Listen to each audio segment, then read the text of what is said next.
ओम शांति। अॼु मुंहिंजी तारीख़ 17/5/2025।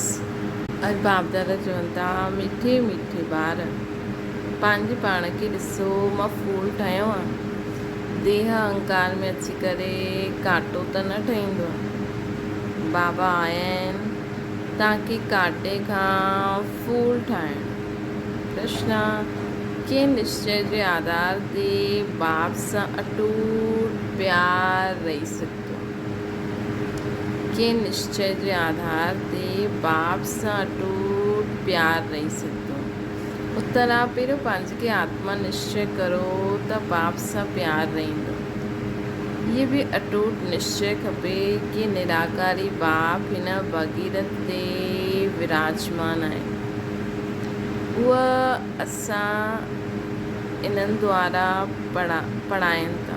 उहा असांखे ब्रह्मा बाबा द्वारा पढ़ाइनि था।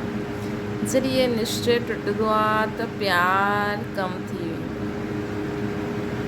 असांखे सदा निश्चय रखिणो खपे कि शिव बाबा ब्रह्मा द्वारा असांखे पढ़ाइनि था। ओम शांति। कांटनि सां फूल ठाहिण वारो भॻवान वाच्य अथवा भॻवान वाच्य। ॿार ॼाणंदा आहिनि कि असां हिते कांटनि खां फूल ठाहिण लाइ आया आहियूं। हर हिकु सम्झंदो आहे पहिरियों असां कांटा हुआसीं, हाणे फूल ठहूं था। बाप जी महिमा त ॾाढा कंदा आहिनि। पतित पावन अचो। उहो खिवैया आहे, बागवान आहे, पाप कटेश्वर आहे। शिव बाबा खिवैया आहिनि, बागवान आहिनि, पाप कटेश्वर आहिनि। ॾाढा ई नाम चईंदा आहिनि, परंतु चित्र सभु जॻह हिकु ई आहे। उन जी महिमा बि ॻाईंदा आहिनि। ज्ञान जो सागर, सुख जो सागर। हाणे तव्हां ॼाणंदा आहियो असां उन बाप वटि वेठा आहियूं, कांटनि खां फूल, मनुष्य खां। हाणे असां फूल रूपी देवता ठहिण आया आहियूं। इहा एम ऑब्जेक्ट आहे। हाणे असां मनुष्य खां फूल रूपी देवता ठहिण आया आहियूं ऐं इहा असांजी एम ऑब्जेक्ट आहे। हाणे हर हिक खे पंहिंजी दिलि में ॾिसणो आहे असां में दैवी गुण आहिनि। मां सर्वगुण संपन्न आहियां। अॻियां त देवताउनि जी महिमा ॻाईंदा आहियो, पंहिंजे खे कांटो सम्झंदा हुया। असां निर्गुण हारे में कोई गुण न आहे। शिव जी 5 विकार आहिनि। देह अभिमान बि ॾाढो कड़ो विकार आहे। पंहिंजे खे आत्मा सम्झे त बाप सां गॾु बि ॾाढो प्यार रहे। हाणे तव्हां ॼाणंदा आहियो निराकार बाप हिन रथ ते विराजमान आहिनि। इहे निश्चय कंदे कंदे बि पोइ निश्चय टुटी पवंदो आहे। त चेक करो असांजो निश्चय टुटंदो त न आहे न। तव्हां चईंदा बि आहियो असां आया आहियूं शिव बाबा वटि, त हिन भगीरथ प्रजापिता ब्रह्मा जे तन में आजो। असां सभी आत्माउनि जो बाप हिकु शिव बाबा आहे। उहे हिन रथ में विराजमान आहिनि। ये बिल्कुलु पक्को निश्चय खपे। इन में माया संशय ठाहे छॾंदी आहे। कन्या पति सां गॾु शादी कंदी आहे, सम्झंदी आहे उन्हनि सां ॾाढो सुख मिलणो आहे, परंतु सुख छा मिलंदो, फट सां वञी करे अपवित्र ठहींदी आहे। कुमारी आहे त माउ बाप आदि सभु मथो टेकंदा आहिनि। शिव जी पवित्र आहे न।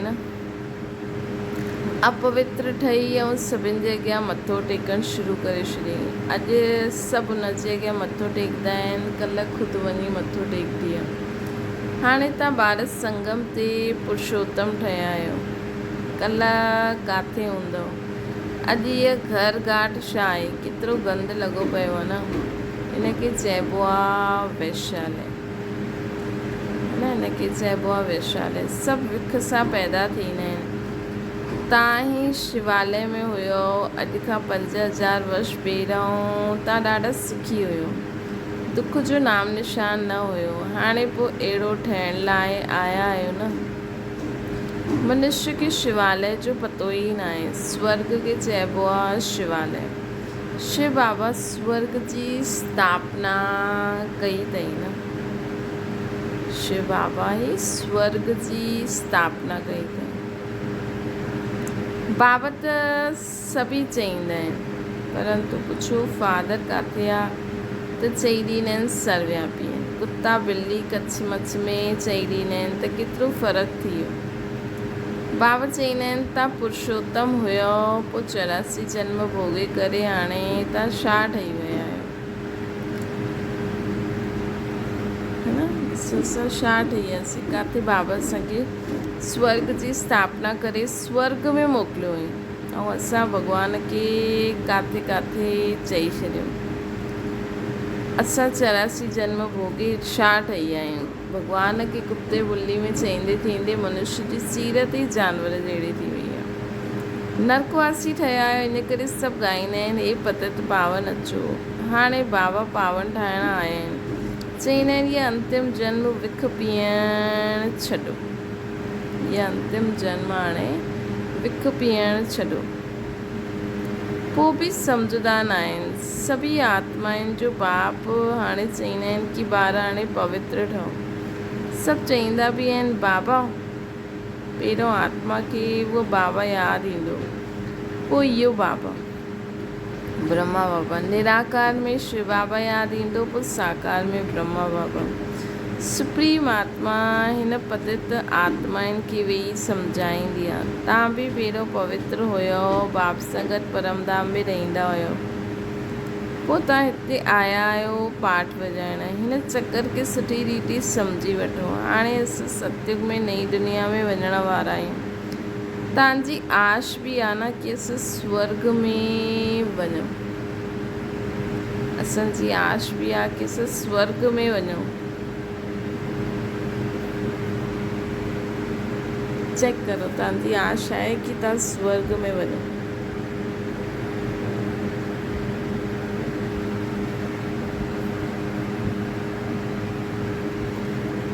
तव्हां चईंदा बि आहियो कृष्ण जहिड़ो ॿारु मिले, हाणे मां आयो आहियां तव्हांखे अहिड़ो ठाहिणु।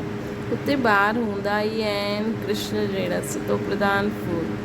हाणे तव्हां कृष्णपुरी में हलंदा आहियो, तव्हां त स्वर्ग जा मालिक ठहींदा आहियो न। पाण खां पुछो असां फूल ठहिया आहियूं, है न। पाण खां पुछो असां फूल ठहिया आहियूं, मतिलबु असांजा गुण संस्कार सुठा थिया आहिनि। किथे देह अहंकार में अची करे कांटो त न ठहींदा आहियो न। मनुष्य पंहिंजी खे आत्मा सम्झण जे बदिले देह सम्झी वठंदा आहिनि। आत्मा खे भुलिजण सां बाप खे बि भुलिजी वेंदो। मनुष्य पंहिंजी खे आत्मा सम्झण जे बदिले देह सम्झी वेठा आहिनि। आत्मा खे भुलिजण सां बाप खे बि भुलिजी वेंदा आहिनि। एतिरो देह अहंकार आहे, है न। पंहिंजे खे पुछणो खपे असां फूल ठहिया आहियूं, किथे देह अहंकार में अची करे कांटो त न ठहींदा आहियूं। मनुष्य पंहिंजे खे आत्मा सम्झण जे बदिले देह सम्झी वठंदा आहिनि। आत्मा खे भुलिजण सां बाप खे बि भुलिजी वेंदा आहिनि।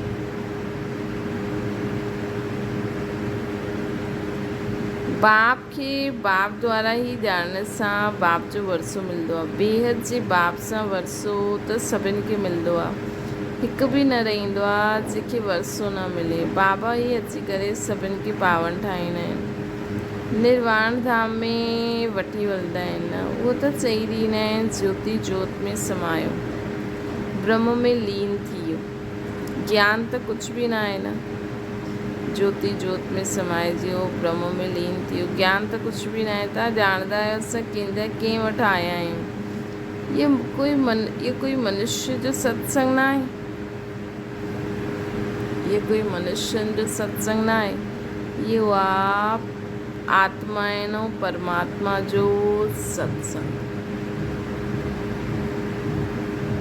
बाबा असीं सभिनि आत्माउनि खे वेही ज्ञान ॾींदा आहिनि, आत्माउनि खे वेही श्रृंगारंदा आहिनि, आत्माउनि खे वेही पावन ठाहींदा आहिनि। बाबा शरीरनि खे न ॾिसंदा आहिनि। गायन बि आहे न, आत्माऊं परमात्मा अलॻि रहे बहुकाल। हाणे उन्हनि जो संग, उन्हनि खे संग मिलियो आहे परमात्मा पिता जो। हाणे उन्हनि खे संग मिलियो आहे परमात्मा पिता जो। सचो सचो इहे सत जो संग 5000 वर्ष में हिकु बार थींदो आहे न। सत्युग त्रेता में त सत्संग थींदो न आहे, बाक़ी भक्ति मार्ग में त अनेक ढेर जा ढेर सत्संग आदि थींदा रहंदा आहिनि। सत्युग त्रेता में त सभु ख़ुदि ई सचा हूंदा आहिनि, त छा सत्संग करणो। यथा महाराजा महारानी तथा प्रजा, यथा महाराजा महारानी तथा प्रजा सब सच्चा हूंदा आहिनि। अर्थात सभु हिकु ख़ुदि खे आत्मा सम्झंदा आहिनि, है न। भले हुते परमात्मा जो ज्ञान न आहे, ख़ुदि खे आत्मा सम्झी करे हलण बि सच आहे, ऐं हुते कूड़ पाप त हूंदो ई न आहे न।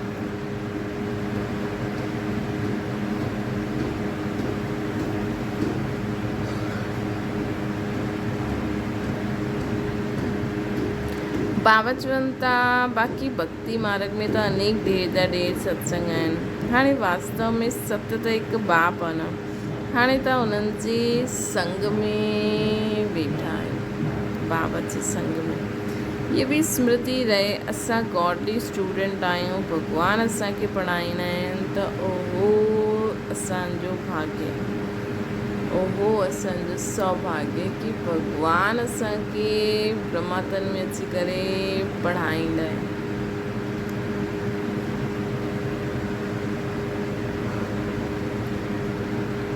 असांजो बाबा इहो ई आहे, इहे बाप टीचर ऐं गुरू ठाहींदा आहिनि। टई पाठ हाणे बजाइनि था, बाबा खे ॿारनि खे पंहिंजो ठाहींदा आहिनि। बाप चवंदा आहिनि यादि सां ई विक्रम विनाश थींदा। बाप खे यादि करण सां पाप कढंदा, पोइ तव्हांखे लाइट जो ताज मिली वेंदो। बाप खे यादि करण सां तव्हांजा सभु विक्रम विनाश थी वेंदा, पोइ तव्हांखे लाइट जो ताज मिली वेंदो,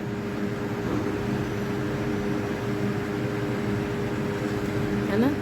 इहा बि हिकु निशानी आहे, मतिलबु इहे ॾेखारींदा आहिनि त इहे नज़र न ईंदी आहे कोई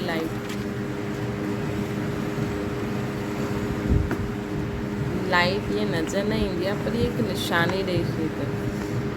बाक़ी हीअं न की लाइट ॾिसण में ईंदी, इहा पवित्रता जी निशानी आहे। इहा नॉलेज ॿियो कोई असांखे ॿिए कंहिंसां मिली न सघे। ॿई ॾियण वारा त हिकु बाबा ई आहे, उन्हनि में फुल नॉलेज आहे, बाबा में फुल नॉलेज आहे। बाबा चवंदा आहिनि मां मनुष्य सृष्टि जो बीज रूप आहियां। इहो उल्टो झाड़ आहे न, इहे कल्पवृक्ष आहे न। पहिरियों दैवी फूलनि जो झाड़ हुयो, हाणे कांटनि जो जंगल थी वियो आहे। छो जे 5 विकार अची विया आहिनि न।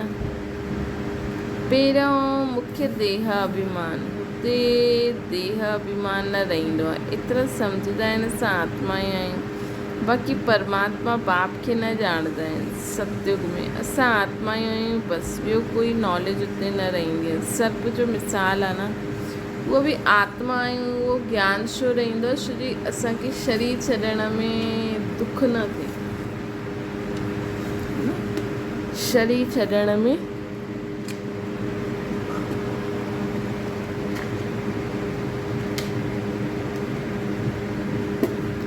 माण्हुनि खे दुख न थिए। इन करे उते इहे ज्ञान हूंदो आहे कि असां सभु आत्मा आहियूं, न त माण्हुनि खे दुख थिए न, त हुते त मोह जीत रहंदा आहिनि, कोई दुख न थींदो आहे। हाणे त सम्झिबो आहे कि जन्म जन्मांतर जीअं पुराणी सड़ी हुई खाल आहे, जो हाणे तव्हांखे छॾणी आहे। हाणे आत्मा ऐं शरीर ॿई पतित आहिनि, त आत्मा खे त बाबा पावन ठाहिनि था, शरीर 5 तत्व बि पावन ठाहिनि था, लेकिन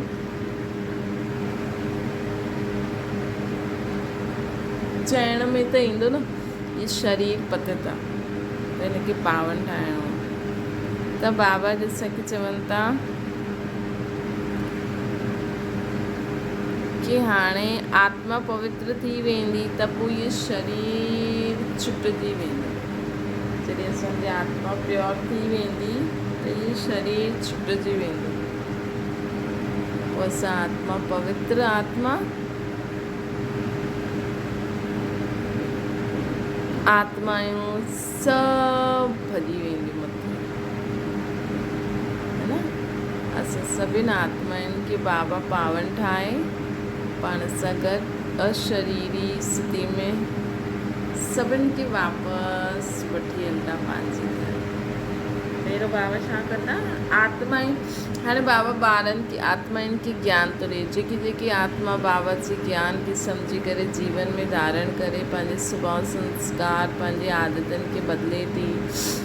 बाबा सहयोग लॻाए विक्रमनि जो विनाश करे थी। विकारनि सां मुक्त थियण लाइ ज्ञान बि खपे।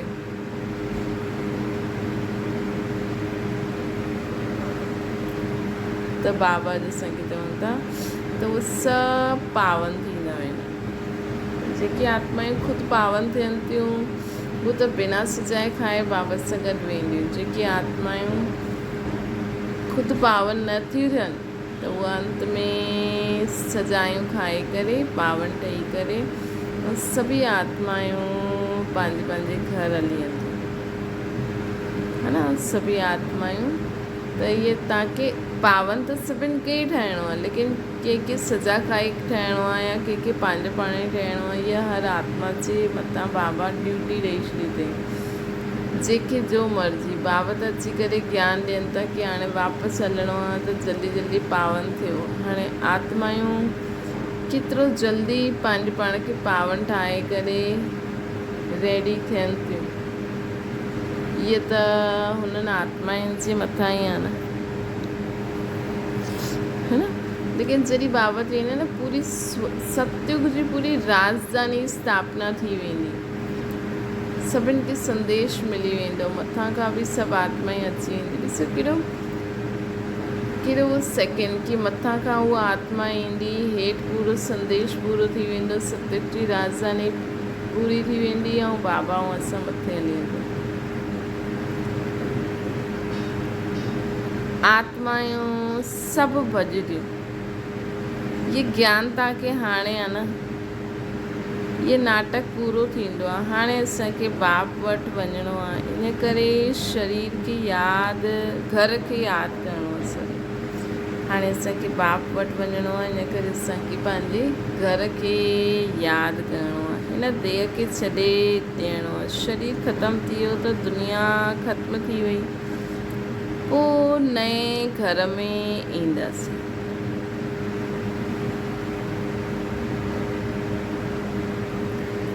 शरीर ख़तमु थी वियो त दुनिया ई ख़तमु थी वई, पोइ असां परमधाम में हलंदासीं, पोइ नए घर में ईंदासीं, नए संबंध में ईंदासीं। उहो पोइ पुनर्जन्म हिते ई वठंदा। तव्हांखे त पुनर्जन्म वठिणो आहे फूलनि जी दुनिया में। दुनिया वारा देह छॾंदा आहिनि त पोइ वापसि नए घर नए संबंध में वेंदी न, आत्मा हिते ई शरीर छॾंदी। लेकिन असां आत्माऊं हाणे शरीर छॾंदासीं त पहिरियों असां घर वेंदासीं, पोइ वापसि नई दुनिया में ईंदासीं।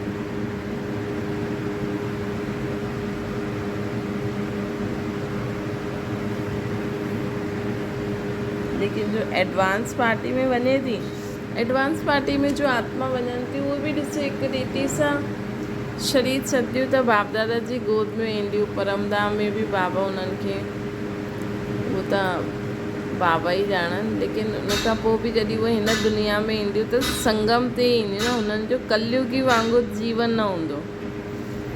उन्हनि खे अहिड़ो ई जीवन मिलंदो, अहिड़ो ई वातावरण मिलंदो, अहिड़ा ई संबंधी मिलंदा जो शुद्ध हूंदा। बाबा चवनि था कि पुनर्जन्म त हिते ई वठिणो आहे न, तव्हांखे पुनर्जन्म वठिणो आहे फूलनि जी दुनिया में। देवता आहिनि कि पवित्र चइबो आहे न। तव्हां ॼाणंदा आहियो असां ई फूल हुयासीं, पोइ कांटा ठहिया आहियूं, पोइ फूलनि जी दुनिया में वञिणो आहे। अॻियां हली तव्हांखे ॾाढो साक्षात्कार थींदो। ये खेलपाल आहे। मीरा ध्यान में खेती हुई, उनखे ज्ञान न हुयो। मीरा कोई वैकुंठ में न वई, हिते ई काथे हूंदी, न ब्राह्मण कुल जी हूंदी त हिते ई ज्ञान वठंदी हूंदी। ईअं न डांस कई त सभु वैकुंठ, बसि उहो वैकुंठ में हली वई।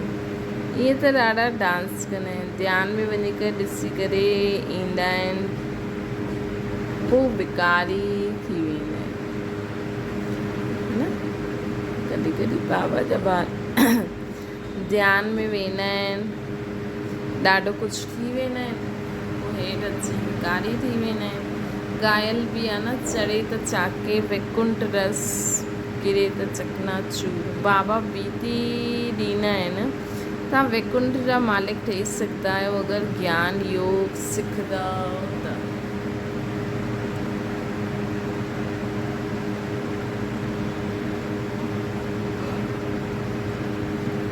तव्हां वैकुंठ जा मालिक थी सघंदा आहियो अगरि ज्ञान योग सिखंदव त। बाबा खे छॾियो त इहे वियो गटर में। आश्चर्यवंत बाबा जो ठहनि थी, सुननि थी, सुनावनि थी, पोइ भागनि थी थी वेंदी आहिनि। ओ माया, किथे भारी चोट लॻी वेंदी आहे न। हाणे बाबा जी श्रीमत ते तव्हां देवता ठहींदा आहियो। आत्मा और शरीर ॿई ई श्रेष्ठ, आत्मा और शरीर ॿई ई श्रेष्ठ। देवताउनि जो जनम विकार सां न थींदो। आत्मा और शरीर ॿई ई श्रेष्ठ खपे। देवताउनि जो जनम विकार सां न थींदो। योग बल जी पैदाइश हूंदी, उहा आहे ई निर्विकारी दुनिया। हुते 5 विकार हूंदा न आहिनि। शिव बाबा स्वर्ग ठातो हुई न, हाणे त नरक आहे। हाणे तव्हां पोइ स्वर्गवासी ठहिण लाइ आया आहियो। जो सुठी रीति पढ़ंदा आहिनि उहे ई स्वर्ग में वेंदा आहिनि। जो सुठी रीति पढ़ंदा उहे ई स्वर्ग में वेंदा। त हाणे स्वर्गवासी ठहिण लाइ बाबा वटि आया आहियूं। स्वर्गवासी जो सुठी रीति पढ़ंदा उहे ई स्वर्ग में वेंदा। तव्हां पोइ पढ़ंदा आहियो, कल्पांतर पढ़ंदा रहंदव। हीउ चकर फिरंदो रहंदो आहे। इहे ठहियलु हिकु ड्रामो आहे, इन्हनि सां कोई छुटी न सघंदो आहे। जो कुझु ॾिसंदा आहियो, मच्छर उड़ियो, कल्प पोइ बि उड़ंदो। हिन सम्झण में ॾाढी सुठी बुद्धि खपे। भला ॾिसो, हाणे जेको थियणो आहे उहो हिन सेकेंड में थिए थो। पोइ जीअं थींदो आहे न, 2 रीलियूं हूंदियूं आहिनि, हेॾां घुमंदी आहे, पोइ वापसि ॿी रील में वाइंड अप थींदी रहंदी है न। ईअं हाणे मच्छर उड़ियो, हाणे असां ॾिठो, वरी उन कैसेट में भरिजंदी वेंदो। त बाबा चवनि था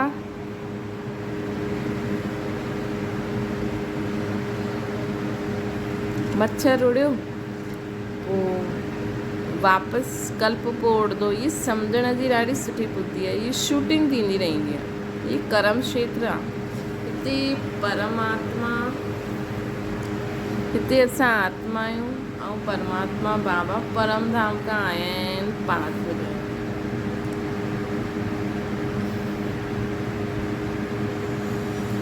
हाणे हिन पढ़ाई में कोई त ॾाढो होशियारु हली वेंदो, कोई हाणे पढ़े थो, कोई अञा पढ़नि था, कोई पढ़ंदे पढ़ंदे पुराणे खां बि तीखा थी वेंदा आहिनि। ज्ञान सागर त सभिनि खे पढ़ाईंदा रहंदा आहिनि। बाबा जो ठहियो ऐं विश्व जो वरसो तव्हांजो। हा, तव्हांजी आत्मा जो पतित आहे, उन्हनि खे पावन ज़रूरु ठाहिणो आहे। उन जे लाइ सहज तरीक़ो आहे, बेहद जे बाप खे यादि कंदा रहो त तव्हां इहा ठही। बेहद जे बाप खे यादि कंदा रहो त तव्हां श्री लक्ष्मी श्री नारायण जहिड़ा ठही। श्री लक्ष्मी जहिड़ा गुण, श्री नारायण जहिड़ा गुण तव्हां में अची वेंदा। त असांजी एम ऑब्जेक्ट आहे श्री लक्ष्मी श्री नारायण जहिड़ा। सिर्फ़ु ओड़ा कपिड़ा न पाइणा आहिनि, ओड़ो शरीर ई न वठिणो आहे, लेकिन ओड़ा गुण बि त हुजणा खपनि। हिते त माण्हू लक्ष्मी नारायण जहिड़ा कपिड़ा पाए वठंदो, कृष्ण राधे कृष्ण जहिड़ो कपिड़ा पाए वठंदो त सम्झंदो आहे कि असां ई आहियूं। लेकिन बाबा असांखे चवनि था कि असांखे बाबा खे यादि करे श्री लक्ष्मी श्री नारायण जहिड़ा गुण धारण करणा आहिनि। राजा ई हलाइण लाइ केॾा सुठा गुण, केॾा सुठा मैनर्स, केॾी सुठी सम्झ हुजणी खपे। हा, तव्हांजो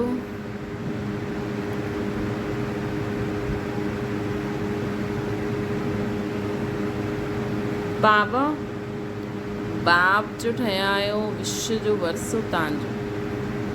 हा, तव्हांजी आत्मा जो पते त उनखे पावन ज़रूरु ठाहिणो आहे। उनजे लाइ सहज तरीक़ो आहे बाबा खे यादि कंदा रहो त तव्हां इहे ठही वेंदव। तव्हां ॿारनि खे न पुराणी दुनिया सां हाणे वैराग्य अचिणो खपे। बाक़ी मुक्तिधाम जीवन मुक्तिधाम आहे, ॿियो कंहिंखे बि असां यादि न कंदा आहियूं सिवाय हिकु बाप जे। सिवाय हिकु बाप जे असां ॿियो कंहिंखे बि यादि न कंदा आहियूं। त मुक्तिधाम में बि बाबा खे यादि करो। बाबा किथे रहंदा आहिनि? मुक्तिधाम में। त बाबा चवंदा आहिनि न मुक्तिधाम ऐं जीवन मुक्तिधाम खे यादि करो। त परमधाम ऐं स्वर्ग खे यादि करो। मुक्तिधाम जीवन मुक्तिधाम ॿियो कंहिंखे बि असां यादि न कंदा आहियूं सिवाय हिक जे। सवेरे सवेरे उथी करे अभ्यास करिणो आहे कि असां अशरीरी आयासीं, असांखे अशरीरी वञिणो आहे। असां अशरीरी आया आहियूं, हाणे अशरीरी पावन आत्मा आई, अशरीरी पावन आत्मा ठही करे ई मथे वञिणो। जॾहिं असां मथे वञूं पिया 5000 साल पहिरियों, त बि असां अशरीरी वियासीं, पावन ठही करे वियासीं।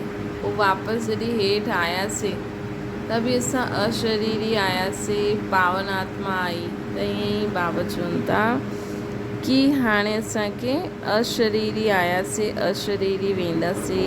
इहो अभ्यास करिणो आहे। मुक्तिधाम जीवन मुक्तिधाम खे यादि करो। पोइ कोई देहदारी खे असां यादि छो करो? सवेरे अमृत वेलो उथी करे पंहिंजी ॻाल्हियूं करणियूं आहिनि। सवेरे खे अमृत वेलो चइबो आहे। ज्ञान अमृत ज्ञान सागर वठां जो ज्ञान सागर चईंदा आहिनि सवेरे, त ज्ञान सागर चईंदा आहिनि सवेरे जो टाइम ॾाढो सुठो आहे। सवेरे उथी करे ॾाढो प्रेम सां बाप खे यादि करो। बाबा तव्हां 5000 वर्ष पोइ वरी मिलिया आहियो असांखे। बाबा तव्हां 5000 वर्ष पोइ असांखे वरी मिलिया आहियो। हाणे बाप चईंदा आहिनि मूंखे यादि करो त तव्हांजा पाप कटिजंदा वेंदा। श्रीमत ते हलणो आहे, सतो प्रधान ज़रूरु ठहिणो आहे। बाबा खे यादि करण जी आदत पइजी वञे त ख़ुशी में वेही रहंदा। शरीर जो बान ई भुलिजी वेंदो, पोइ देह जो बान न रहंदो, ख़ुशी ॾाढी रहंदी। तव्हां ख़ुशी में हुयो, हाणे पवित्र आहियो।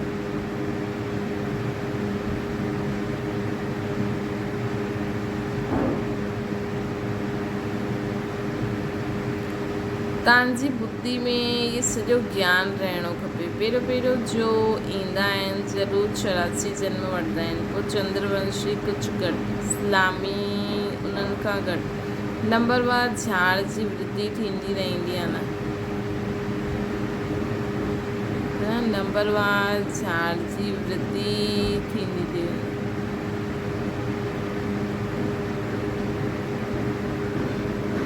नंबरवार झाड़ जी वृद्धि थींदी थी वञे। मुख्य आहे डीटी धर्म, पोइ उन्हनि मां 3 धर्म निकिता आहिनि, पोइ टालियूं निकिरंदी रहंदियूं आहिनि। हाणे तव्हां ड्रामा त मुख्य सम्झो देवी देवता धर्म, पोइ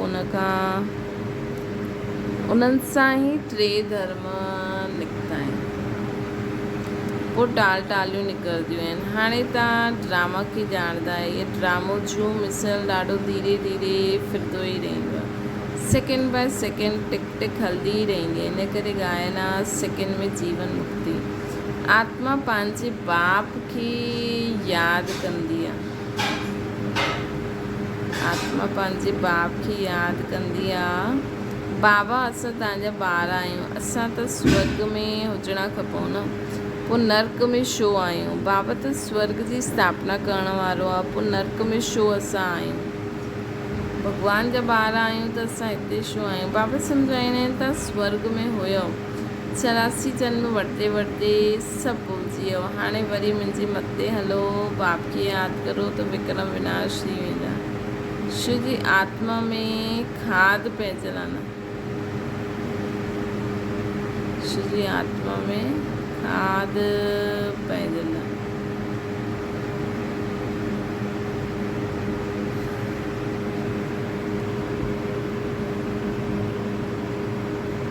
इन करे शरीर बाप जी यादि सां विक्रम विनाश थींदा। त बाप जी यादि कंदे कंदे असांखे पंहिंजे अंदरि सभु जेका बि विकार बुरायूं आहिनि सभिनि खे ख़तमु करे हिकदमि पावन ठाहिणो आहे बाबा जी।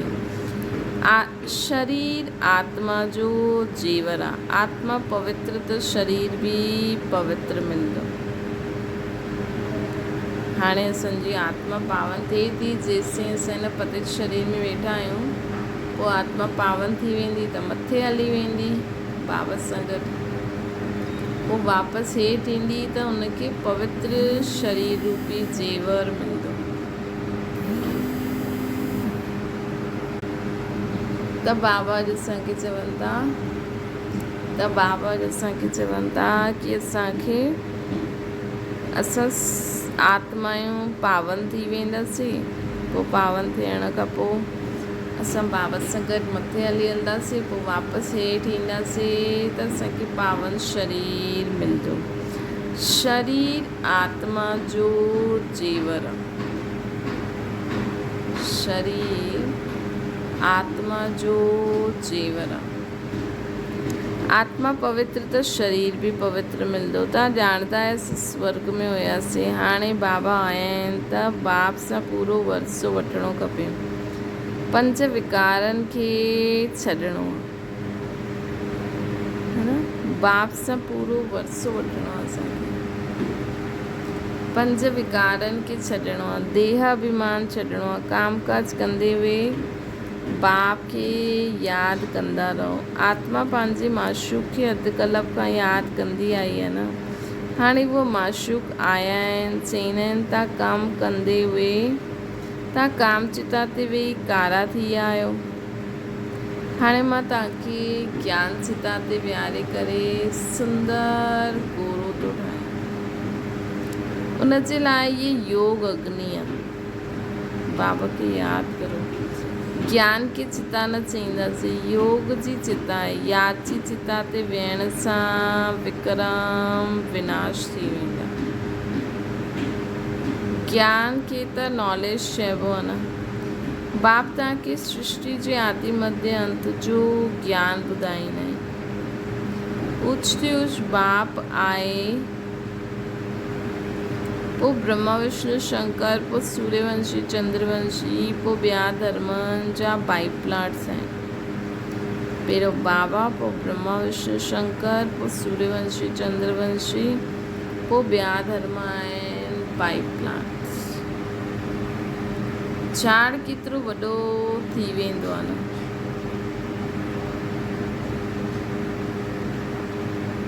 हाणे हिन झाड़ जो फाउंडेशन आहे न, हिन करे बनियन ट्री जो मिसाल ॾिनो। देवी देवता धर्म प्रायलोक थी वियो, धर्म भ्रष्ट कर्म भ्रष्ट थी विया आहिनि, है न। धर्म भ्रष्ट कर्म भ्रष्ट थी विया आहिनि। हाणे तव्हां ॿार श्रेष्ठ थियण लाइ श्रेष्ठ कर्म कंदा आहियो। पंहिंजी दृष्टि खे सिविल ठाहिणो आहे। पंहिंजी दृष्टि खे सिविल ठाहिणो आहे। तव्हां हाणे भ्रष्ट कर्म न करिणो आहे। तव्हांखे कोई कुदृष्टि न वञे। असांखे कोई भ्रष्ट कर्म न करिणो आहे। किथे कुदृष्टि न वञे, कोई बि बुरो सोच बोल कर्म न करिणो आहे असांखे। बाबा चवनि था कोई कुदृष्टि न वञे। पंहिंजे खे ॾिसो, असां लक्ष्मी खे भरण लाइक़ु ठहिया आहियूं, है न। पंहिंजे खे असांखे ॾिसणो आहे कि असां लक्ष्मी अर्थात धन जी देवी, ज्ञान धन जी देवी, नारायण अर्थात स्वराज्य अधिकारी, है न। त पंहिंजे खे ॾिसणो आहे असांखे कि असां लक्ष्मी खे वरण लाइक़ु ठहिया आहियूं। एतिरो असांखे ज्ञान योग पवित्रता आहे कि असां श्री लक्ष्मी सतयुग जी महारानी हूंदी उनखे वरण लाइक़ु ठहिया आहियूं।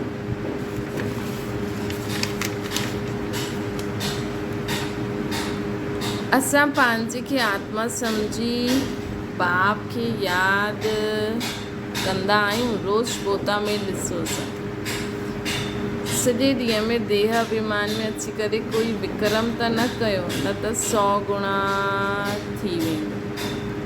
माया चाट बि रखण न ॾींदी आहे। 2-4 ॾींहं लिखी करे पोइ छॾे ॾींदे। माया चाट बि न रखण ॾींदी आहे। 2-4 ॾींहं लिखी करे चाट पोइ छॾे ॾींदा आहिनि। बाप खे ओनो ख़्यालु रहंदो आहे, रहम पईंदो आहे। ॿार असांखे यादि करनि त उन्हनि जा पाप कटिजी वञनि, है न। ॿार असांखे यादि करनि त उन्हनि जा पाप कटिजी वेंदा। ॿारनि जा रहम पईंदो आहे न ॿारनि खे। बाप खे ओनो बि रहंदो आहे, रहम पईंदो आहे कि ॿार मुंहिंजा मूंखे यादि करनि। बाप त असांखे अलॻि अलॻि युक्ति ॿुधाईंदा आहिनि ताकी उन जा पाप कटिजी वञनि। हिन में महिनत आहे। पंहिंजे खे घाटो न विझणो खपे। ज्ञान त ॾाढो सहज आहे। अच्छा मीठी मीठी सिके लॻे ॿारनि प्रति माता पिता बाप दादा जो यादि प्यारो गुड मॉर्निंग। रूहानी बाप जी सभिनि रूहानी ॿारनि खे नमस्ते। असांजी बि रूहानी माता पिता बाप दादा खे यादि प्यार गुड मॉर्निंग और नमस्ते। दाना जे लाइ मुख्य सार सवेरे सवेरे अमृत वेलो उथी करे बाप सां मिठी मिठी ॻाल्हियूं करणियूं आहिनि। अशरीरी ठहिण जो अभ्यास करिणो आहे। ध्यानु रहे बाप जी यादि जे सवाइ ॿियो कुझु बि यादि न अचिणो खपे। ॿियो आहे पंहिंजी दृष्टि ॾाढी शुद्ध पवित्र रखणी आहे, ठाहिणी आहे। असांजी दृष्टि ॾाढी शुद्ध पवित्र ठहिणी खपे। दृष्टि असांजी ॾाढी शुद्ध ऐं पवित्र हुजणी खपे। ॿियो बाबा असांखे चवनि था दैवी फूल जो बगीचो तयारु थिए थो, इन करे फूल ठहिण जो पुरुषार्थ करिणो।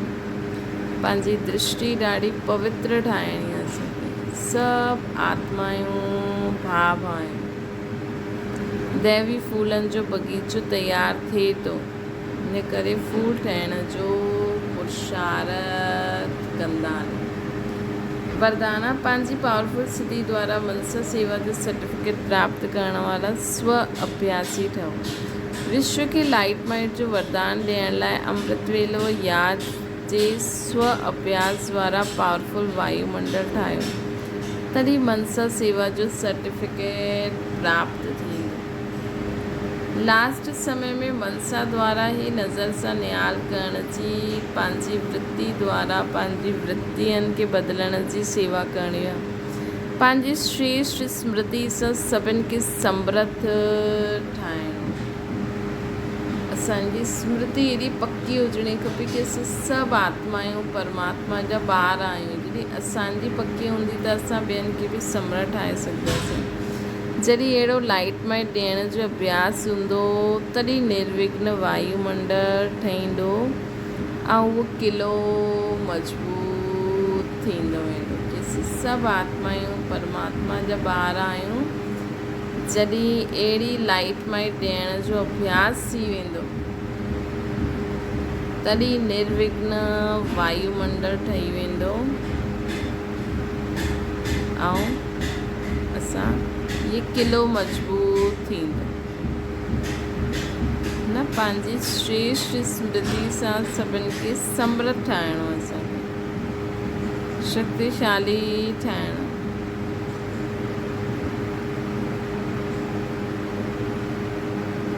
ऐं बि बाबा चवनि था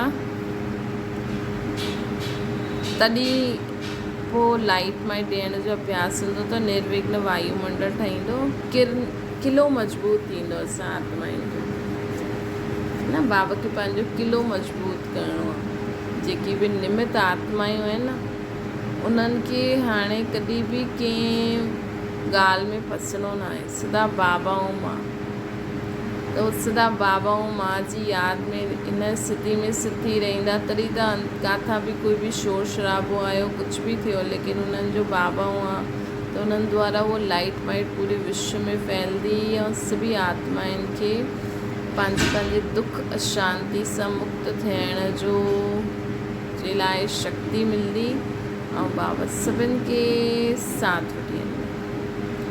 स्लोगन आहे समझदार उहो जो मनसा वाचा कर्मणा टई सेवायूं साथ साथ कंदो।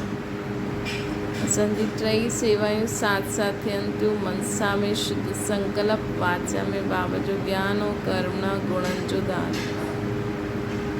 अव्यक्त इशारो रूहानी रॉयल्टी ऐं प्योरिटी जी पर्सनैलिटी धारण करो, जो चैलेंज कंदा आहिनि सेकेंड में मुक्ति, जीवन मुक्ति जो वरसो प्राप्त करो।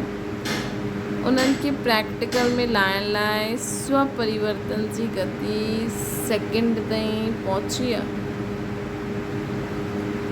सेकेंड में मुक्ति, जीवन मुक्ति जो वरसो प्राप्त करनि। हाणे स्टॉप, सब एकदम स्टॉप, मतलब स्टॉप, कुछ भी याद न हो, बस बाबा ऐं मां। त इहे हुनखे प्रैक्टिकल में लाइण लाइ स्व परिवर्तन जी गति सेकेंड ताईं पहुची आहे ऐं ख़ुदि खे परिवर्तन करण में बि सेकेंड लॻे।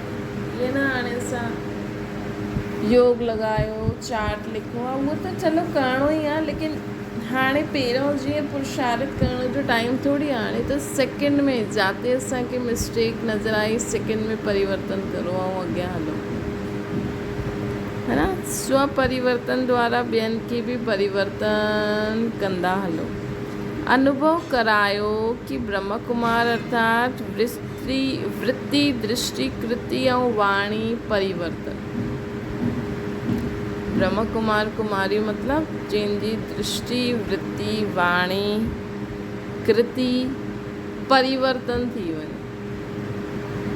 साथ साथ प्योरिटी जी पर्सनैलिटी, रूहानी रॉयल्टी जो अनुभव करायो।